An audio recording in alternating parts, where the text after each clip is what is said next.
Hello, thank you for choosing my session today at the BTOES conference. I'm going to talk about scorecard technology, digitizing your management system. My name's Seth Davies. I'm Executive Vice President at Competitive Solutions, and I want to set the foundation of what I'm really going to talk about in my time with you today. Your data today, your scorecards, would you classify it, characterize it as data visualization or data utilization? What do I mean by data visualization? Are your scorecards, is your information, does it reside in a system or is it printed off? Is it put on bulletin boards? Is it spread in the break room at your organization? Is it a paperclip attachment that gets sent out that someone compiles and really no one ever looks at it? Or do you have true data utilization where you're taking the data and actually doing something with it? You're taking action upon it, behavioral changes, process changes. Because, ladies and gentlemen, if your organization is about the first one of just data visualization, I got to ask the question, why are you even doing that? This is a slide that one of my colleagues came up with. He was working on something, and these are actual dashboard scorecards from organizations out there. And you know, I look at that and I've got to ask the question, can you answer that question? Are you winning or are you losing? What does that information tell you? Are you able to take action against it? Are people in lower levels of your organization, down at the tier, you know, at the lowest levels at your shop floor, tiers 1, tiers 2, are they able to discern by looking at that the health of the business? See, at Competitive Solutions, we're about having a system to take your data and actually utilize it for strategic business advantage. But too many times we get caught up in having fancy charts and graphs and dashboards and with lots of colors that really don't tell us anything. It's just something that we post and we print off, but at the end of the day, it's not moving our business forward with that. I want to see if any of these bullet points kind of resonate with you. You know, every organization has got data in some form or fashion. We've got different reporting systems. We've got our QMS, our quality management system.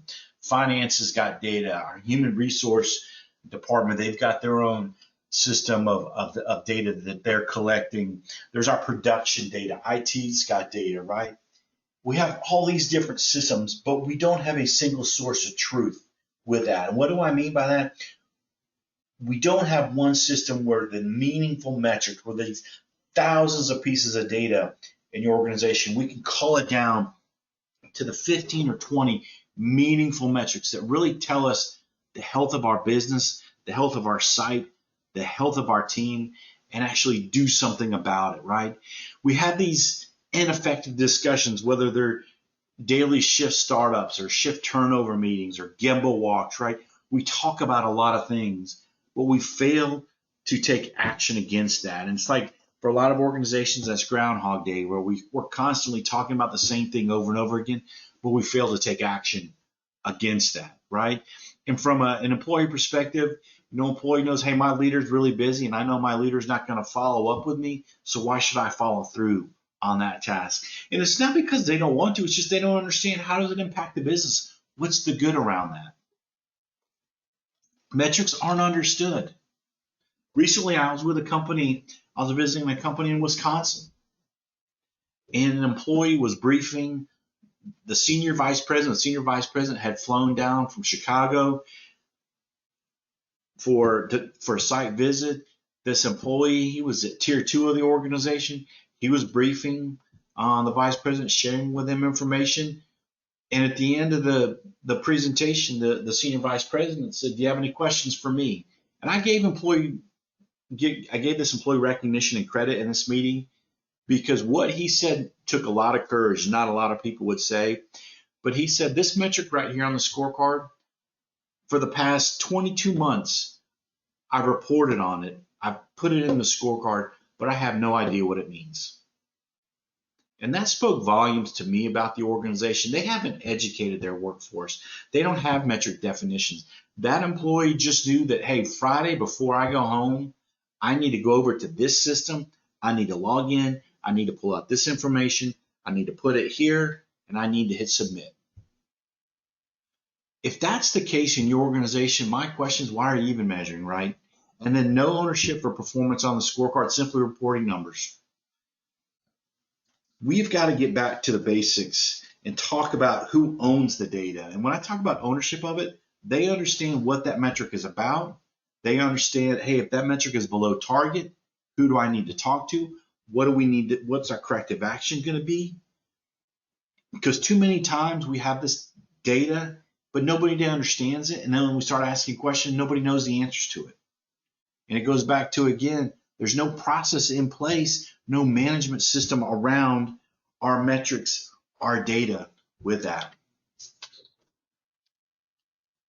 A little bit about my firm, Competitive Solutions. I've been part of this wonderful organization for 25 years now. We've been in business for 30 years.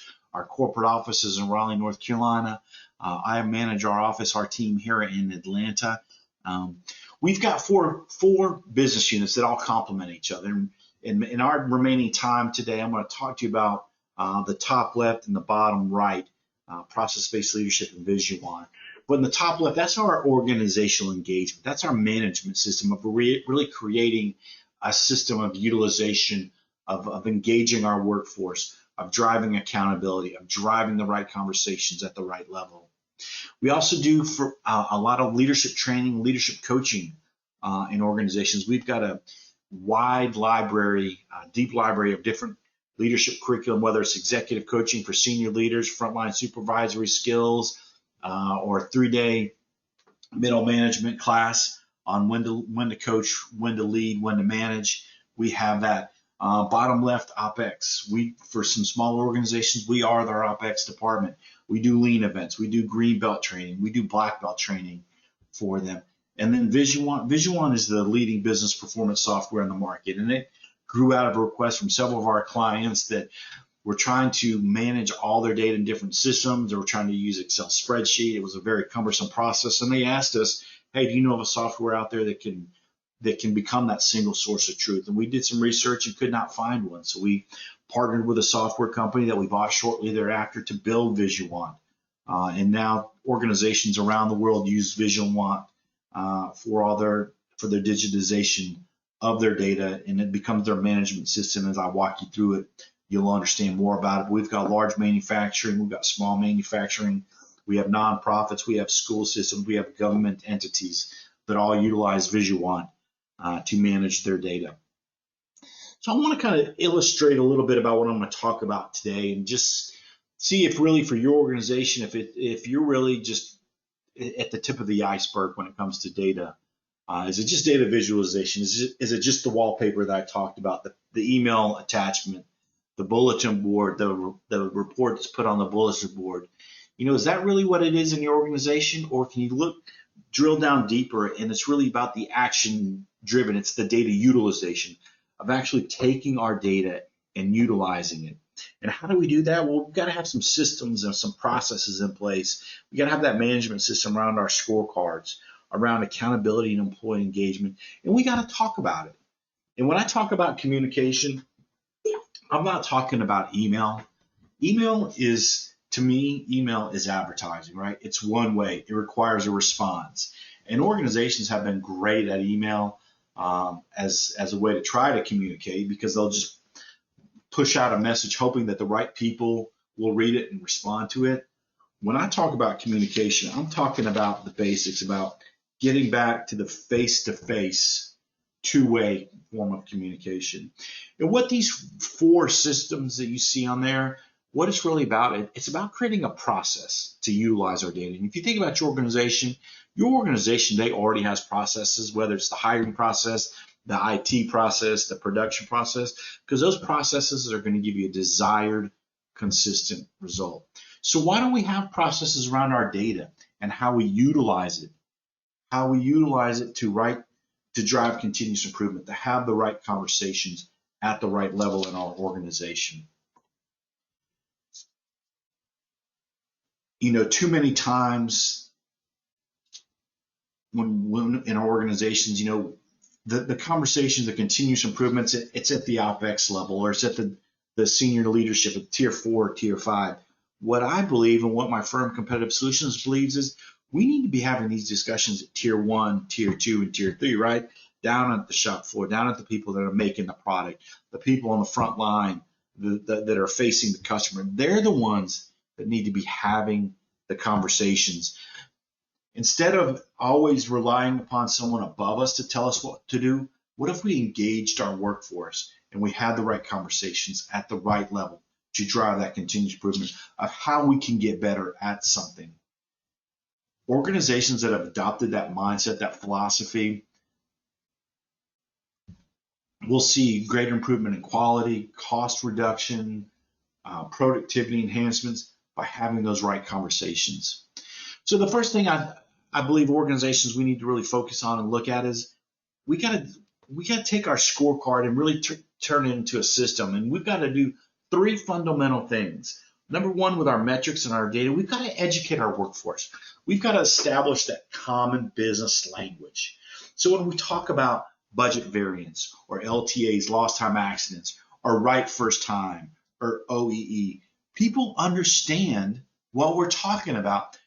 Go back to my example I shared with you earlier about the person in Wisconsin that had been reporting on the same metric for 22 months, had no idea what it was, right? He just knew he needed to do it. What's the metric definition that we have in place? Let's educate our workforce so they understand it. So then they can align to the areas of the corporate objectives. So they can be, we've got our strategic objective, but then as we cascade down, we get down to the tactical and have people understand what they're doing right there. So align everyone in the organization. How can we motivate our workforce, right? People want to be successful, but too many times they don't understand what's expected of them. What does my right first time have to be each week, each month? What's our budget, right? What's our budget that we need to hit? When we post and we educate and we say to our employees, here's what we need to do the next 7 days, the next 30 days to be successful, people are motivated. One of the companies I've worked with for a long time, they're in South Carolina. The employees know that when they come in Monday morning at 7:30, after they've clocked in, hit the time clock, they know there's a large board, and on that board are 23 pieces of paper. The top piece of paper is how did the site perform the last 7 days, and then the pieces of paper below that are the performance results of each team the last 7 days. So if I walk in Monday morning and I see that as a site we were over budget and we missed on several quality areas, but then I look to see where was the breakdown and I see that it was my team, you better bet me and my team, we're going to be motivated to want to improve that. But the key is, ladies and gentlemen, it's not data visualization where they're simply looking at it. It's data utilization of understanding, hey, here's how we performed. What do we need to do differently? That workforce is motivated. And oh, by the way, a third of their year-end bonus is tied to performance on their scorecard. You better bet that if my pocketbook, my wallet is impacted, we're going to be motivated to want to do better. And then facilitate meaningful discussions. How can we facilitate meaningful discussions? Think about your organization. What's the one thing you have in common with the people you work with? It's where you work, right? So how do we have the right conversations to drive the right metrics? I believe that the scorecard needs to be visually populated on a board. When our meeting starts, that's what we're looking at as a scorecard, because this can help us have the right conversations and facilitate those meaningful discussions around the business. Next thing is around accountability.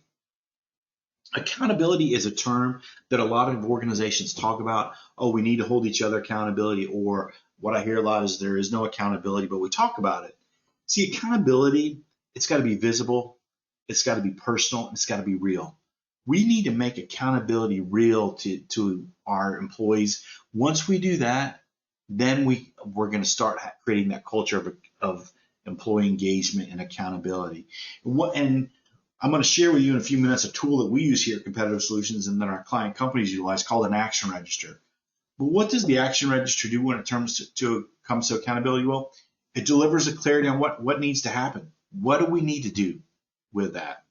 Who's the responsible person, right? Many times we talk about things, but we fail to assign ownership on who's going to do it and when it needs to be done. Let's assign ownership to one person. One person is responsible for that corrective action. The next bullet point you'll see on there, when it will be completed by. If we have a true culture of accountability, that action will be done on time. The leader won't have to constantly be checking in with that employee during the week. And the team will know that, hey, when we come back together next Wednesday or whenever our next meeting is, that action is going to be completed. Because peer pressure is a wonderful thing. And when you've got a team of 8 to 10 people and 90% of them are getting their actions done on time, that other 10%, they're going to see, hey, I need to step up my game and I need to start completing my actions on time. The other key is around linked directly to a metric, to a KPI. I want you to think about, and let me illustrate my point. I want you to think about a thermometer and a thermostat. What does a thermometer do? It really simply tells you the temperature. That's the data visualization. How are we performing? I want you to think about your metrics, your KPIs, your data, not as thermometers, but as thermostats. It's the data utilization. A thermostat tells you the temperature. Here's how we're doing, but it allows you to make adjustments. So any metric that is above or below, we can make adjustments around that. That's the data utilization that I'm talking about.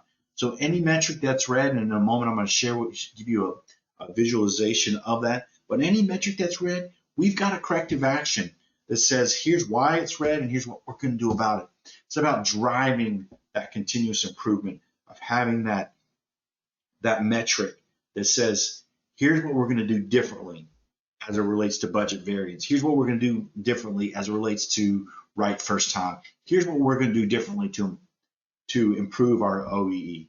And then the last point, which is a critical point, you got to have a process for assignment and renegotiation. And what do I mean by that? It's easy to say, hey, I'll have that done by next Monday, right? Have that action completed, and that's the target date. But let's be honest, a lot of things happen during the week. Something will become priority. There'll be a crisis, a piece of equipment will break down, people will be out, and all of a sudden that target date we thought we were going to hit is much more challenging for us now.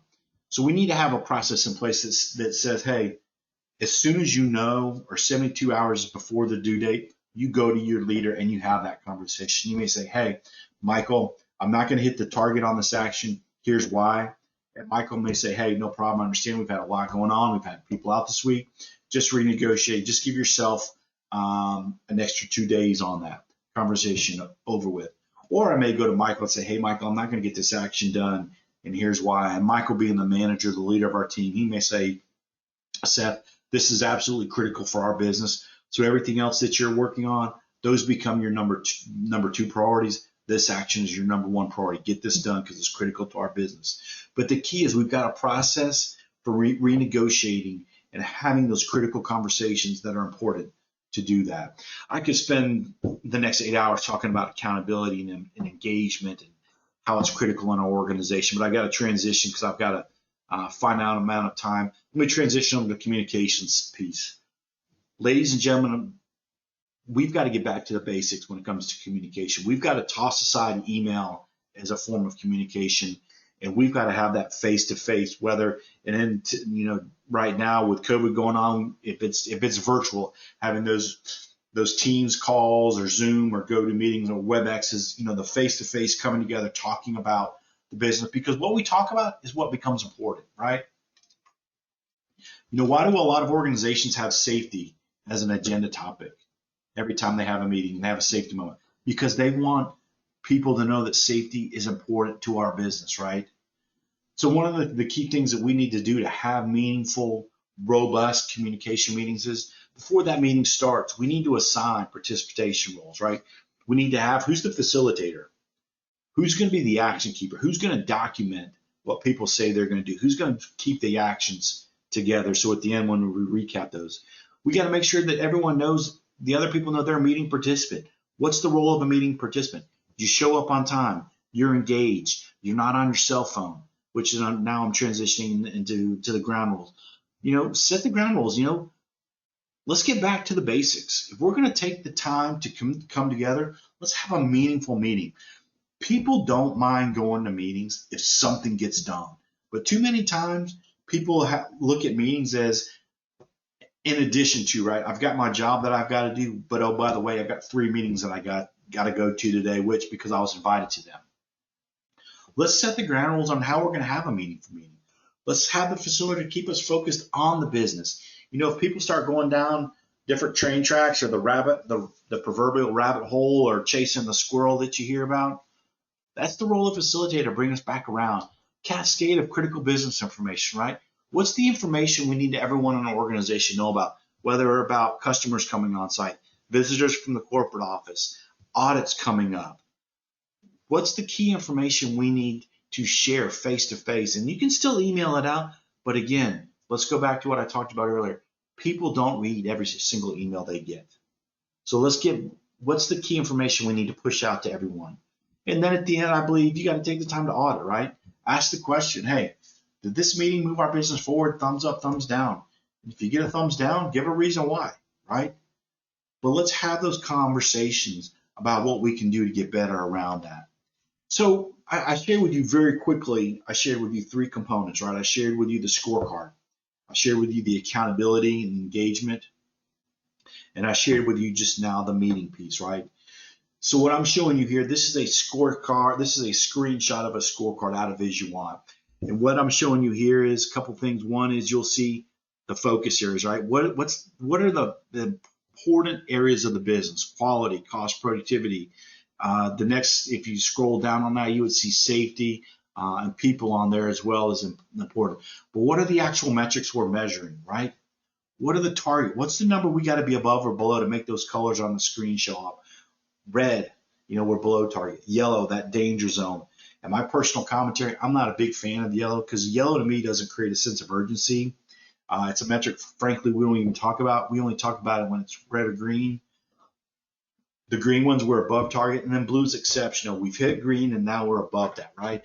I'm a big believer. I like 2-color scoring, red or green, but VisualOn, our customers have asked for the enhancements around 4-color scoring, so we've got that built into it. But you can do the 2-color if you want. The owner goes back to what I talked about earlier. We got to have owners assigned to the metrics that say, here's why it's red, but here's what we're going to do about it.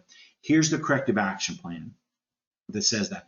And oh, by the way, those check marks that you see, those are corrective action plans. Now, if this system was live, you could hover your mouse over each one of those check marks and see the corrective action plan of what that team is doing to drive continuous improvement to get better.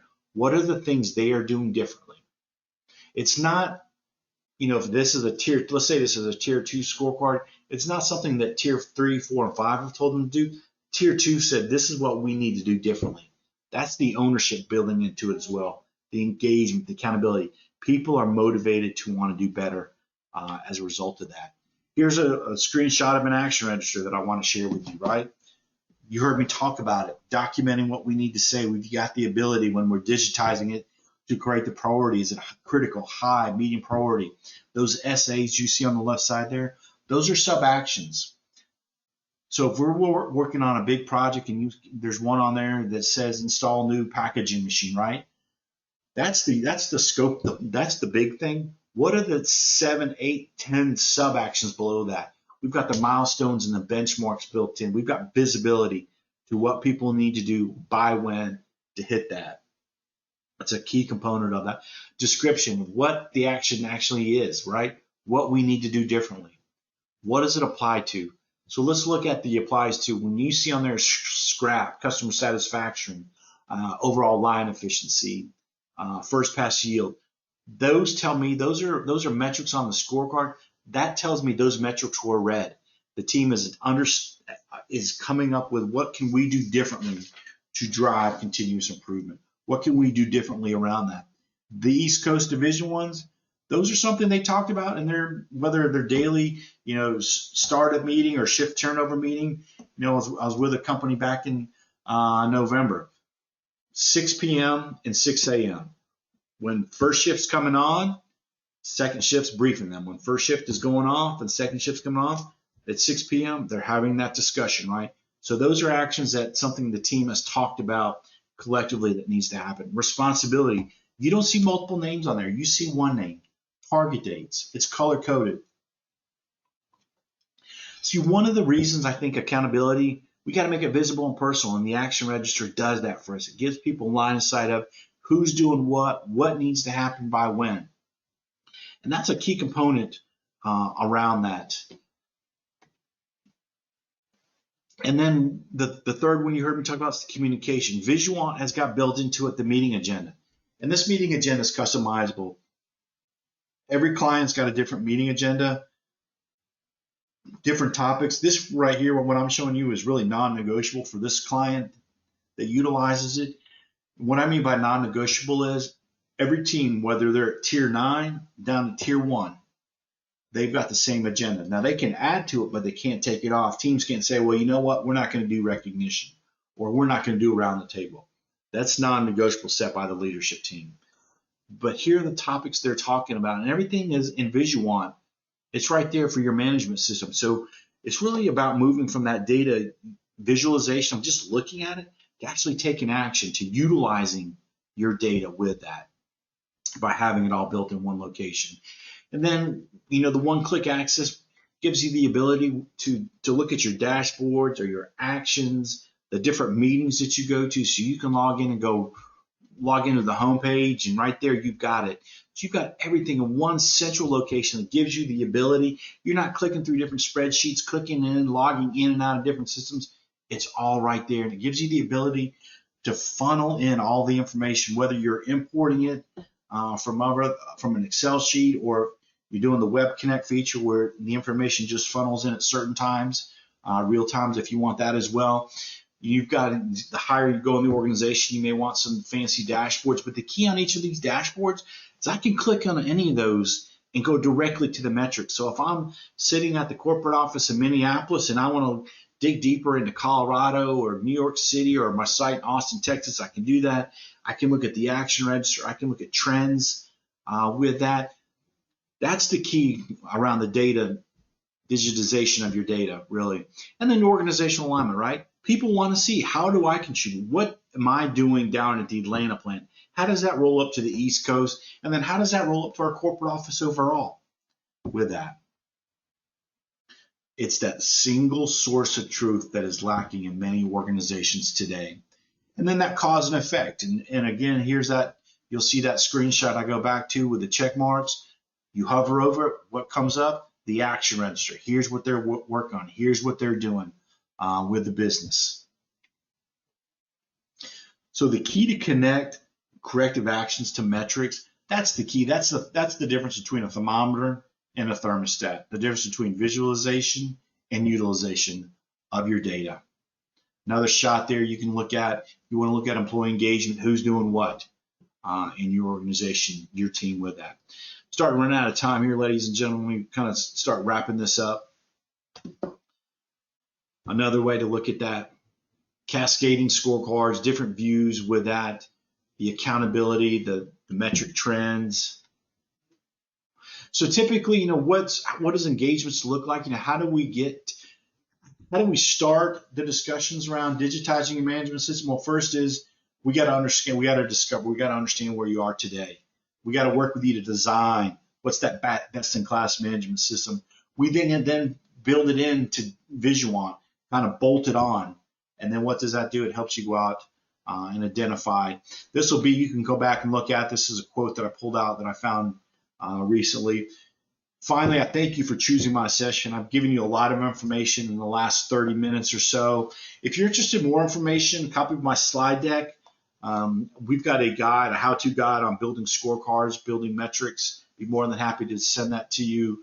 We've got scorecard examples, a robust library that we've accumulated the past 30 years of different scorecards, different metric examples, whether you're in pharmaceuticals, you're in customer service, you're in schools, what have you, real estate. We've got all kinds of metric examples. We're more happy to give you access to that as well. And then if you really want to take it a step further, love the opportunity to schedule with you and give you a 20-minute demonstration of Visuant with that. So thank you for choosing my session today.